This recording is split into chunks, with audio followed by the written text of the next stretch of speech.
I just did a 40-minute podcast with Eddie Wilson, and he sold his companies for about $1.27 billion.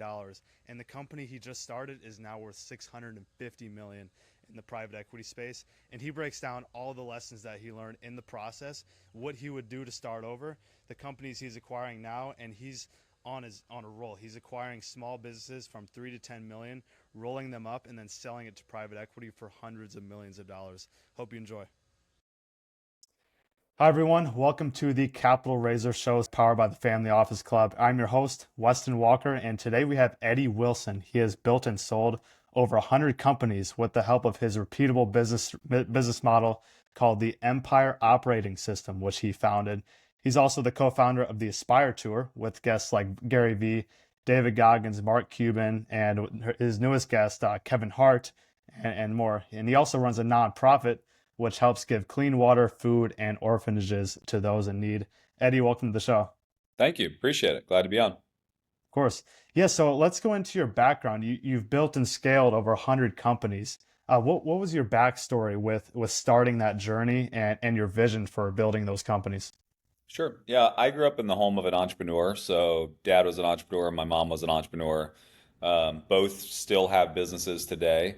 And so when you grow up in a home like that, they're constantly optimizing for success. And so I watched my parents both go from nothing to both being successful.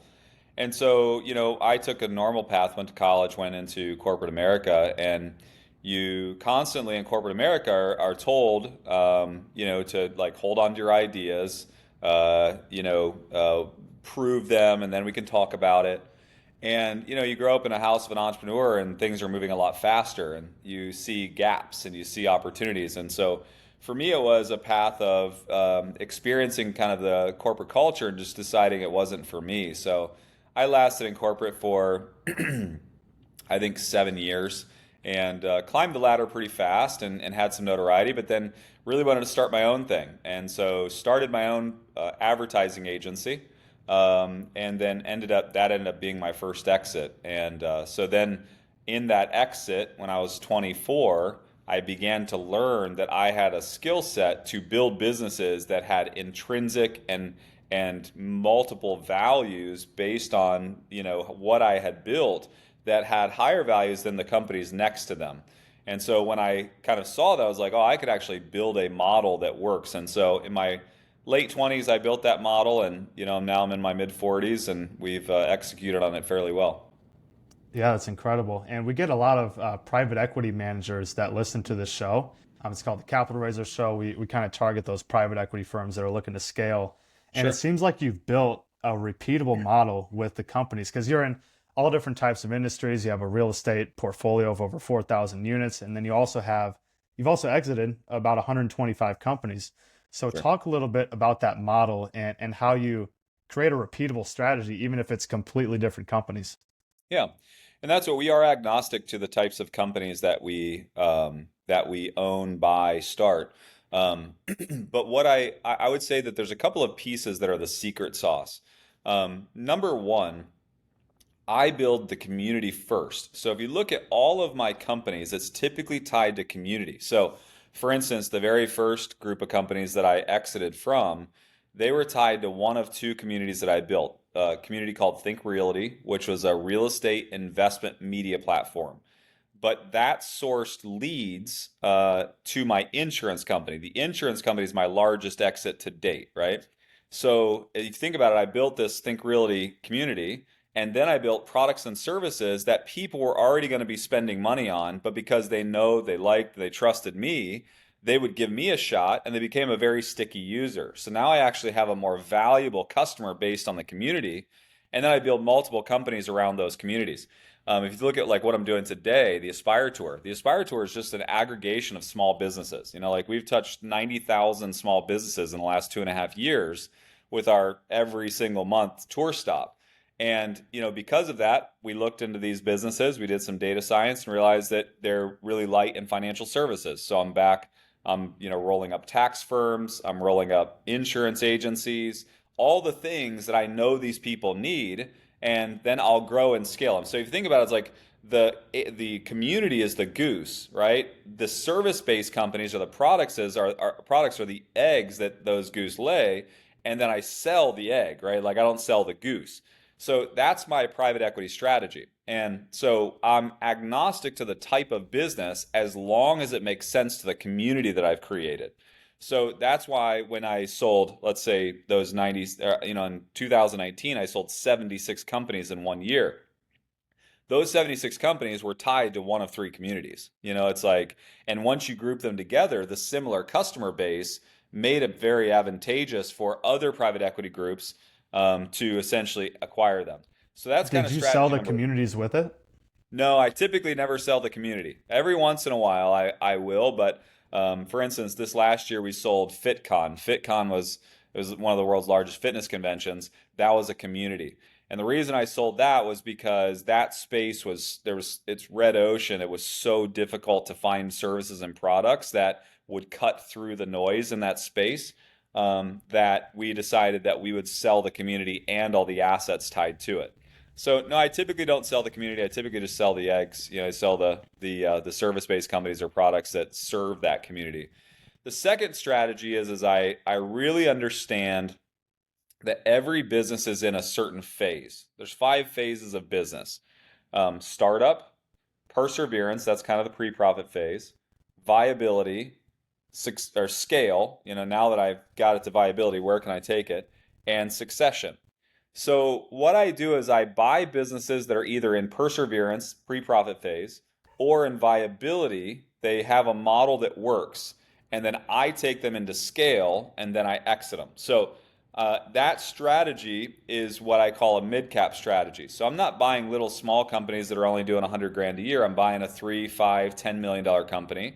Then you have the large cap private equity groups that they'll buy, they're typically buying at 100 million plus.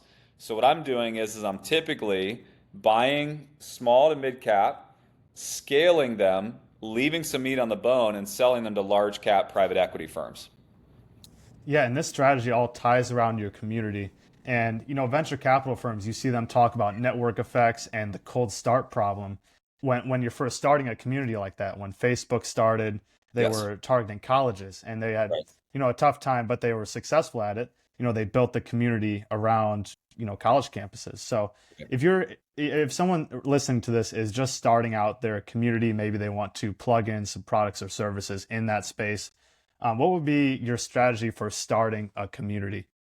Yeah, so a community really should tie to whoever you are and who you want to serve. The only ways that communities work is if you serve the community. If you build it to take from the community, it doesn't work. So, for instance, I'm a third generation real estate investor. My grandfather's a real estate investor. My dad was a real estate investor. I was buying real estate in my 20s. And so the reason I built Think Realty was because I felt like I had something I could serve that community with. And so I began to build that community based on what I could give, not what I could get. Once you give to that community, you create community and awareness around it, then you can begin to continue to service it by then offering products or services. So this first step would be like, what do you have to offer? Who could you offer something to? And would they rally around that offer? Like that really is the basis of creating community. Interesting. Yeah, and you mentioned roll-ups as well. And we see, entrepreneurs like Brad Jacobs, who most people have never heard of, but he's worth, $15 billion dollars, and he's built his entire business model around roll-ups. And he's done it in 7 different industries, just created a repeatable model in that. So talk about how you've done roll-ups in the past and what you Sure. plan on doing in the future. Roll-ups are a great strategy, and I think they're going to be even more widely used in the days to come. We're going to have somewhere between 3 and 7 million baby boomers that leave their business that they own, that they've had for 30, 40 years in the next 7 to 10 years. Like there's a short window. And most of those businesses will, less than 2% of those businesses will actually sell. So what's going to happen is the $2 trillion worth of liquidity that are sitting in the hands of private equity firms today that are ready to buy can't buy a $1 million dental practice. They need to buy 15 dental practices that are worth 100 million. So the low-hanging fruit today is the roll-up because the big private equity firms are not built to operate small businesses. They're built to optimize medium to large size businesses. That's their fundamental value. So firms like mine and others, and like the one you referenced, it's like, this roll-up strategy to me is the greatest wealth transfer that will happen in our generation, and I think it's the true wealth transfer of the baby boomer to the next generation, is these clients, these customers, these services, these products that they have. So I've been involved in some roll-ups in the dental space. I've been involved in roll-ups. Like right now, I'm rolling up tax firms. We are rolling up insurance agencies. But there's roll-ups going on everywhere today. HVAC firms, electrical companies, chiropractic clinics. I mean, it's like mainly because if somebody's doing $1 million, they can't sell that company from, that $1 million company to a big firm, but you could sell 15 or 20 of them to the big firm. So there's a lot of people doing roll-ups. Right now, I have a coffee company, and the goal is for us to, we're buying existing retail coffee locations, rebranding them using better coffee, and we'll roll up and sell that as well right now. Interesting. And then you plug it into your Empire operating system. So say you buy, 10 or 15 of these companies and then you integrate them. What is that process like when you put them all together? Yeah, so I have the Empire operating system, like you mentioned. That operating system is something that you overlay on these businesses that give you the right KPIs, the right measurements, the right talking points, the right direction, right? Like it's a system you overlay that gives you visibility into the actionable kind of day-to-day items that these companies are going through, and it gives them all a common language. So, if I roll up a dental practice within 30 days, we're all going to be speaking the same language. We're all going to be hitting the same targets. We're all going to be measured in the same way. And we're all going to have communication and strategies that are driving us towards one common goal. We're very, very fast to that because of the system itself. If you overlay that system, you can get common performance. The next kind of piece of that is I've developed fractional operators. So the thing that makes me most successful is not just the operating system itself, it's that I have a bench full of a bunch of fractionals where I can walk into a company. So what I'll do is here's my acquisition strategy, right? So I go and I buy a company. And before I buy that company, I put what's called predictive index on every staff member in that company. I know exactly where my holes are, I know where my gaps are, and I know where I need to plug in and fix it. As I'm buying that company, I'm pulling one of my fractional, like let's say I need a fractional COO or a fractional CFO off the shelf. So for the same price as typically one executive, I can pull three executives off the shelf to solve these problems within 30, 60, 90 days while training them on the way that I do it. So that's why and then then they go back on the shelf or they go, to other companies or, whether it's my companies or other people's companies, but I built these fractional services to essentially create massive quick performance in these gaps with limited cost. So now I've got 90 days later, a trained staff going in the same direction. I've eliminated the need for bringing an entirely new executive staff, and I'm reperforming these businesses in 6 months. And so my exit on these businesses can be as fast as a year or 18 months because that's how fast I'm creating performance in them. Yeah. Yeah. And a lot of our listeners come from the real estate industry. Maybe they might be interested in acquiring companies or businesses to roll up. So where do you get the majority of your deal flow for these businesses to roll up? Because there are small markets for these types of companies, but if you really want to roll up a space, there's not you can't go on LoopNet or Zillow or anything like Right. that. So where do these deals come from? A lot of them are coming from business brokers. Now, business brokers, by and large, know their local market. And so you have to make a lot of relationships with a lot of business brokers. The nice thing about where I'm at in life today is after 120, successful exits, it's like I'm buying just as many as I'm selling. And so I'm a buyer. It's my multifamily strategy. Like it used to be we had to make phone calls, we had to constantly, outbound work and try to get it. It's like now I have more deal flow than I know what to do with because they know I'll buy. So, if I was starting over again, it's basically building relationships with business brokers, and making sure that you know what's transacting on the market. The business brokers today are getting so much better at marketing for these small businesses. 10 years ago, you had to go market for the small business yourself. Today, the business brokers are aggregating them, and so I just let them do their job and let them find. I would say 90% of my purchases are coming through a business broker. Yeah, and are there business brokers for a specific industry? Like if you were starting over in a roll-up strategy, what industries would you mainly target? If I was starting over, I would go back to that community. I would start community, and in that community, because if you think about it this way, like um, my tax strategy, I'm not just out buying tax firms because I think it's a good idea. I'm buying tax firms because I already have, we have the world's largest mastermind right now. It's over 3,000 members, 3,300 members, and that all have small to medium sized businesses. So right now, if you look at, let's say, Ernst and Young, one of the big top three, tax planning firms in the nation, they only have about 3 to 5 thousand customers. Now they've got Fortune 500s in there, but it's like I could actually rival the number of customers they have, and they're big, right? By just serving my own community. And so I don't have to go pick up 100 or 200 or 300 customers to be viable. We literally rebranded the tax firm, reorganized it, and within a month, we already were at capacity. Our biggest issue in the tax firm right now is we need more bodies, we need more labor, and it's like because I can service it with more clients than it could ever imagine. So I'll turn that tax firm into one of the largest tax planning firms in the nation, especially for medium and small businesses. They're getting Ernst and Young service at a price that's just slightly above, H&R Block. Well, I do that and think about the enterprise value of that tax firm now, right? Like if I've got 5,000 customers and let's say I'm doing $100 million in revenue, right?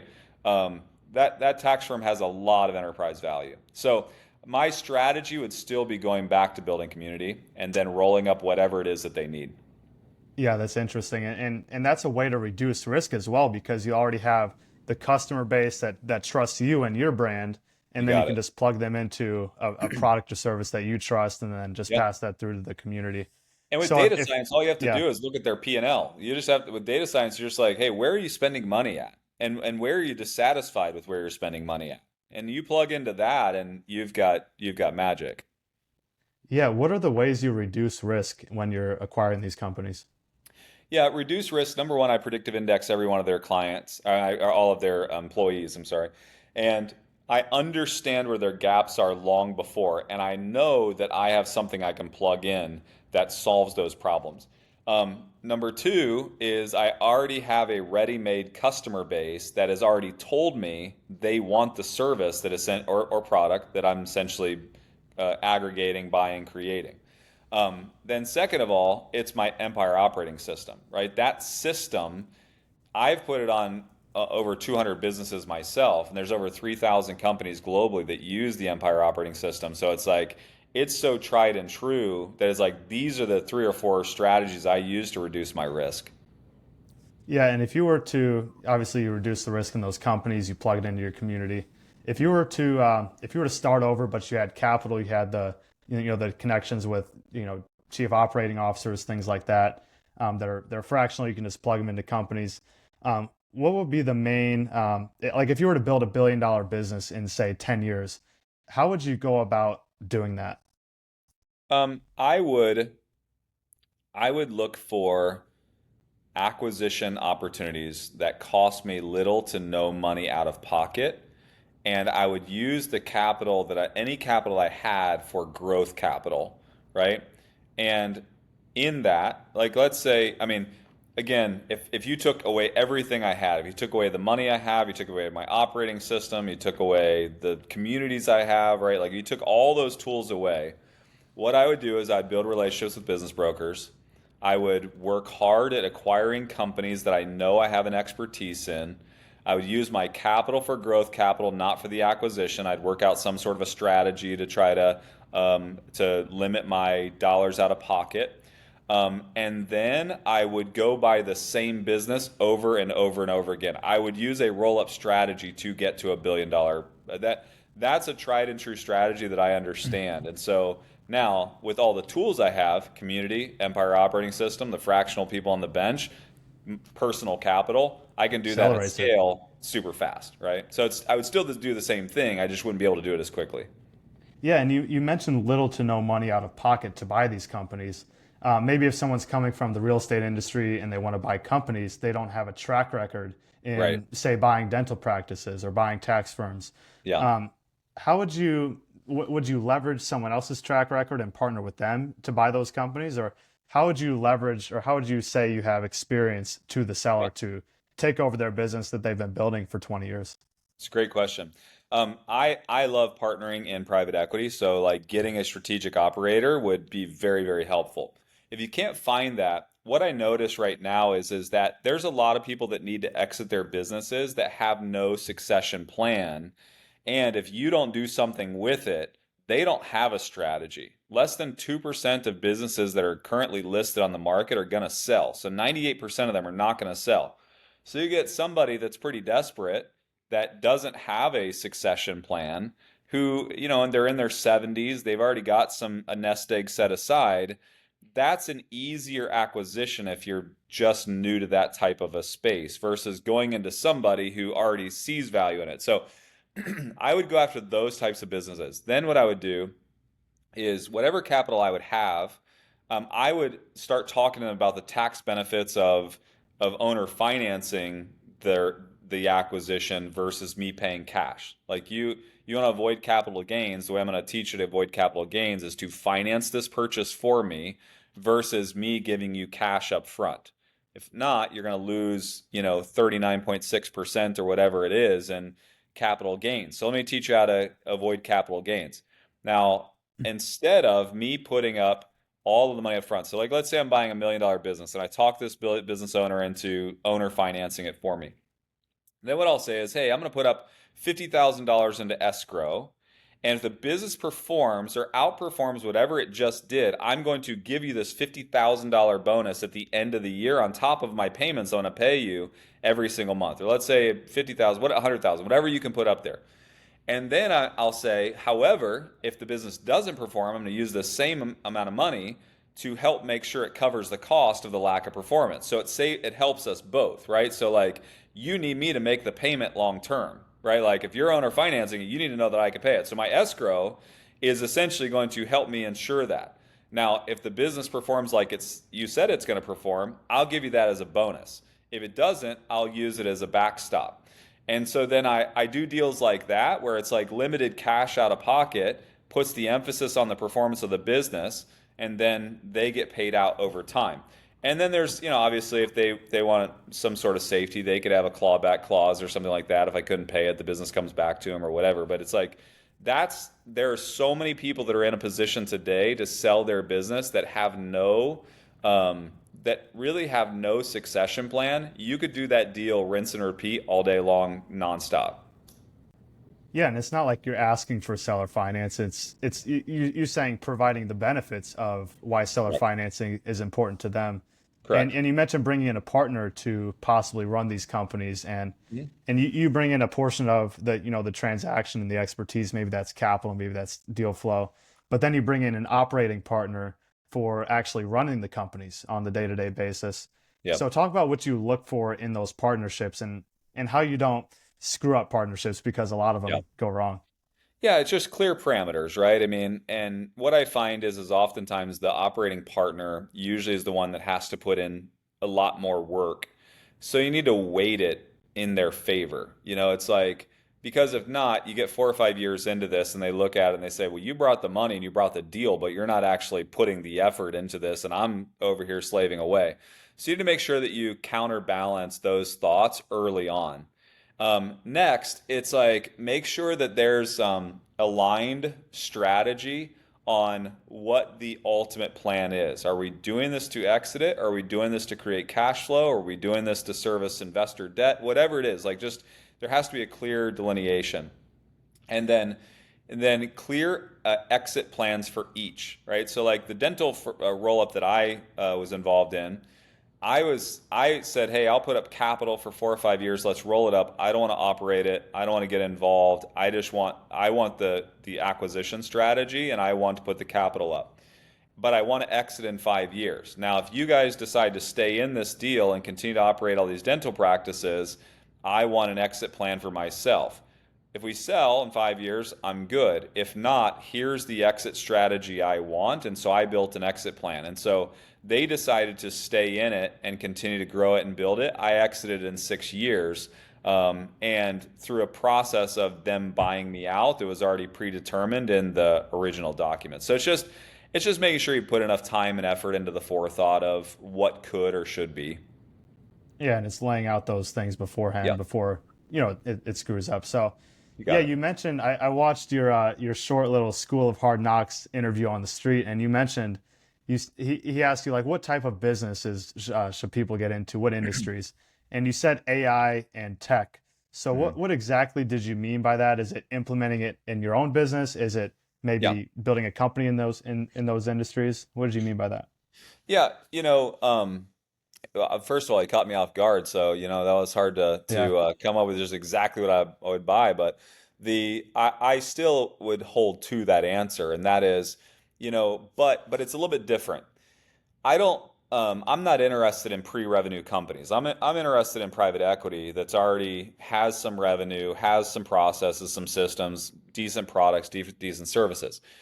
But what I'm constantly looking for is efficiency, because efficiency provides me greater enterprise value. Where people are missing the boat is every time I've exited a company, I have to answer three questions, whether I'm selling it to a strategic or another private equity firm, um, or an individual buyer. I typically answer this question. Number one, EBITDA. I have to. It's numbers, right? There's financial concern every time, right? Number two, I'm answering the question of the operating system. How does it operate? Does this thing can we get out of it what you've got out of it and more, right? And the operating system answers that. Here's the manual. Here's the system of processes and measurements that we use that if you just do this plan, you're going to get the growth of the future. And number three, it's always IP, right? It's like, they want to know what you do differently than everyone else. And if I can answer those three questions, my multiple always increases. So what I see is typically up until 3 or 4 years ago, IP through technology was giving me another 3 or 4 or 5 times EBITDA in most of the businesses that I was involved in. I didn't do a lot of SaaS or things like that were transacting or selling on top line revenue. I was almost always selling on EBITDA. And so with that, that technology was really just giving me a higher multiple.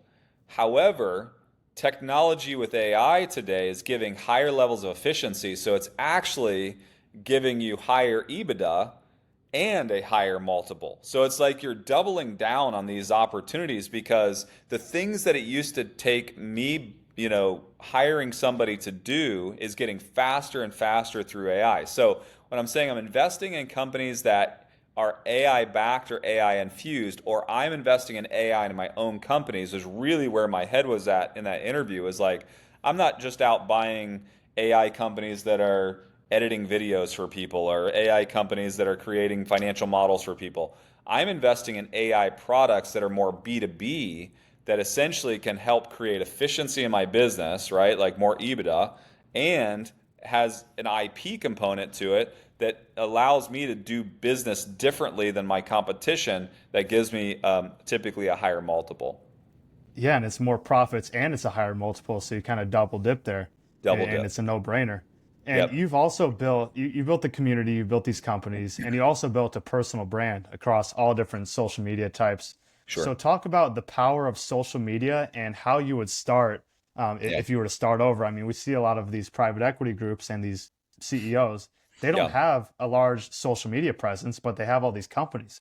It's Right. like the complete opposite of, you have the social media and you have the companies. Yeah. About 4 years ago, I had zero social presence because my identity was tied to the businesses I had built. So just like the people you just referenced, I had, at my peak, I had 6,000 employees and, I had high-rise buildings and all this stuff, but I didn't have a personal brand. And I would get interviewed here or there. I would speak at universities. I did a lot of speaking at the collegiate level, but I had never like cared about my personal brand. And I was talking to a big influencer one day, and he said, everything you want is on the other side of exposure. And I said, I don't think so. I said, I think everything I don't want is on the other side of exposure. I don't want the negative comments. I don't want people, looking at like calling me out. Like, I don't want to do any of that. He said, let me show you the difference. He said, you have had $1 billion exit. He said, I don't even run $1 billion company. He was like, but do you ever lack for capital? I said, yeah, in some deals. I said, I have to work harder at, finding capital. He's like, I don't lack for capital. He said, I have so much capital chasing me right now, I don't know what to do with it. I said, okay. He said, how about employees? Do you ever struggle to find good employees? I was like, yeah. I said, actually, that's always a struggle. The bigger you get, the harder it is to find great employees. He said, I have 40 or 50 people ask me a day on social media, can they work for me? He's like, they find me. He said, do you ever lack for deal flow? I said, it ebbs and flows. I said, I have good seasons and low seasons. He was like, I don't. He said, I literally get DM offers all the time. He said, of people wanting me to buy their business, invest with them. He was like, do you ever get equity for free? And I was like, no, never. He said, I get equity for free at least once a month. He said, because I leverage my social media, they give me ownership. He was like, tell me one thing that you can create today that will give you free equity tomorrow. I was like, I can't think of one thing. He said, a personal brand. He's like, I'm telling you, he said, you could exit for, and I had exited for over $1 billion at that point. He said, you could exit for $1 billion. He said, I'm telling you, if you build a personal brand, it's going to have more value than that $1 billion exit. And I thought about it long and hard. And I didn't know what I was giving up. I didn't want to subject my family to it. You put yourself out there, you get crazies, and it's been an interesting journey. But I will tell you that 4 years later, and the social, my team that's built it, and what we've put into it, has paid dividends. I mean, like dividends. I get free equity all the time. It's like I was on a call this morning turning down free equity, and it's like it's just this really crazy thing right now where because of the stages I'm on, because of my social media presence, because of the YouTube channel, because all those things, it really does stoke these opportunities that I don't think would exist today if I wasn't out there on social. Yeah, and you've built a team around it as well. And some people don't have a team to start out with. So if you Sure. were to start over today building a personal brand, what would be the steps that you would take? One person I really admire and listen to is Gary Vee. Gary has become a friend. He's been on our tour a lot.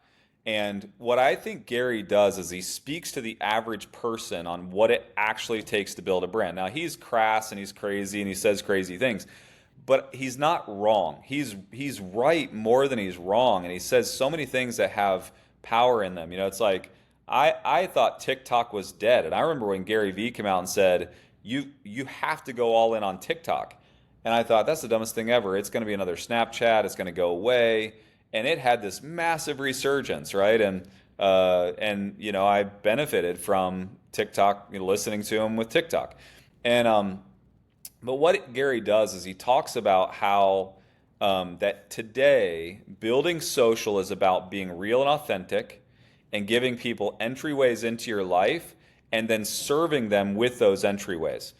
That to me is invaluable advice because most people are so worried about how they're personified or what persona they're putting out there or how people view them. What you have to do is you have to be authentic, put it out there, tell them the truth that you know. Let them into your life so they see that it's real, and your tribe will follow you. You will attract the tribe that you want. Being, taking selfies with jets and on runways with Lambos and stuff, that doesn't get you anything, right? Like that, all that does is makes everybody watching feel bad about themselves when in reality, the person doing it probably isn't even, worthy of doing it. It's like, and it doesn't provide any value to the person doing it or the person watching it.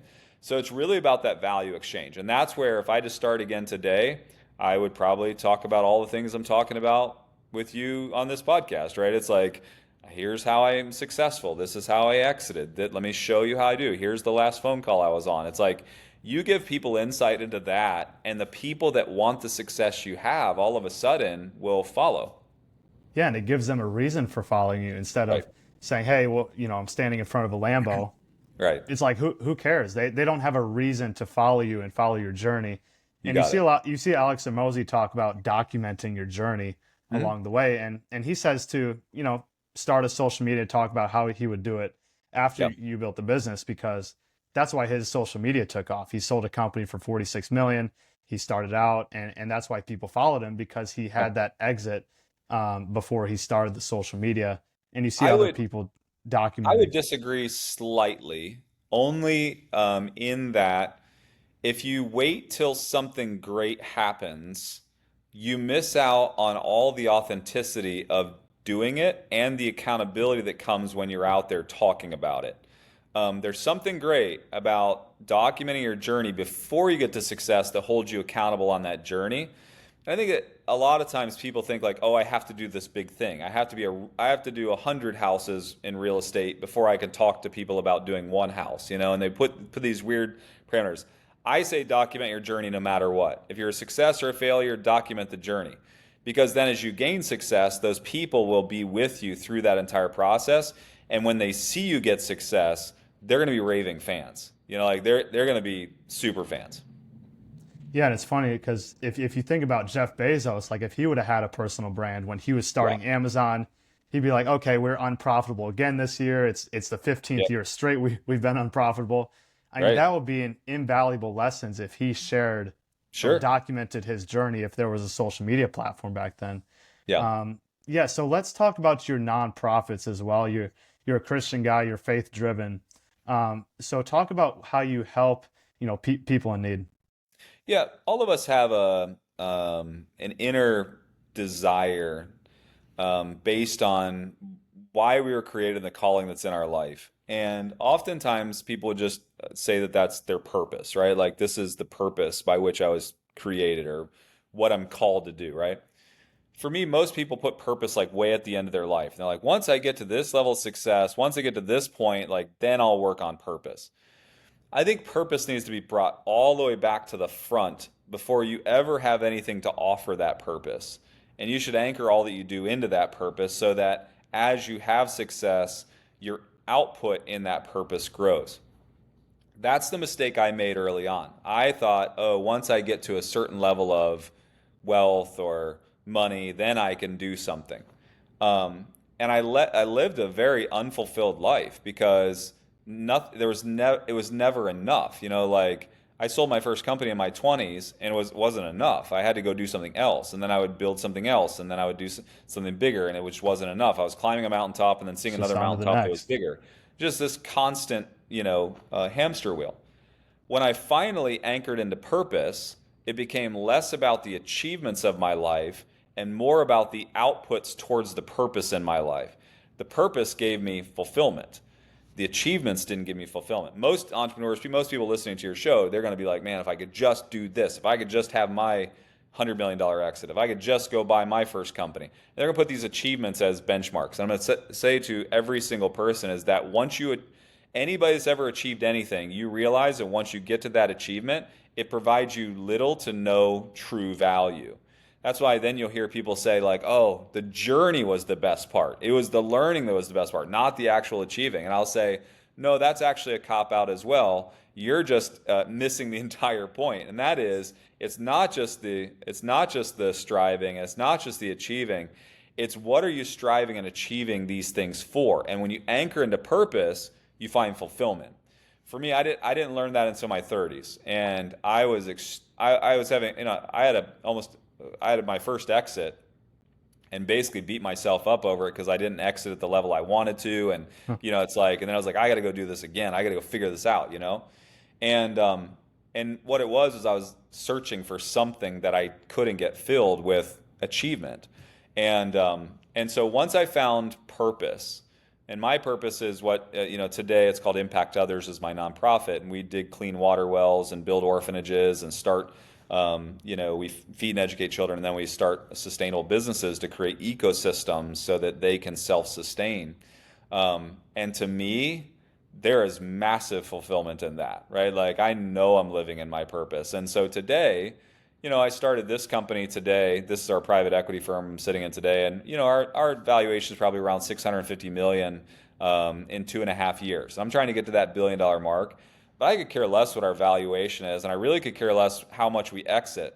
What I'm really concerned is on a quarterly basis, how much output does that have to go grow my purpose even greater? And everything that drives me inside this building, all 100+ employees that are in here, they know that the one purpose we have is impact others, and every single person, every single human on the planet that we are going to impact this year. We're feeding and educating 5,200 orphans every single day. I want that to be 100,000, right? Like, and I know the financial need I have in order to get to that 100,000 on a daily basis. And so everything I'm architecting is tied to purpose, and it's making the journey and it's making the achievements go that much faster. But also, I don't have that loss when I hit the achievement that it's like, oh man, well, I finally did that. It's like, no, we did that. Now what's next? What's next? It's like, but not from a lacking standpoint, but from a desire and a passion to have more output inside of purpose. Yeah, and it's not like you're trying to get another car, another house. It's like you're doing more to give more back. So that's Yeah. interesting. You have Yeah. some events coming up, Eddie, that you have some incredible guests coming up. Um, could you explain more about the Aspire Tour and how people can find out more about that? Sure. Yep. The Aspire Tour we started 2.5 years ago. My business partner and I, Andrew, and we just thought we'd have our celebrity buddies come out that have business acumen and help small business owners.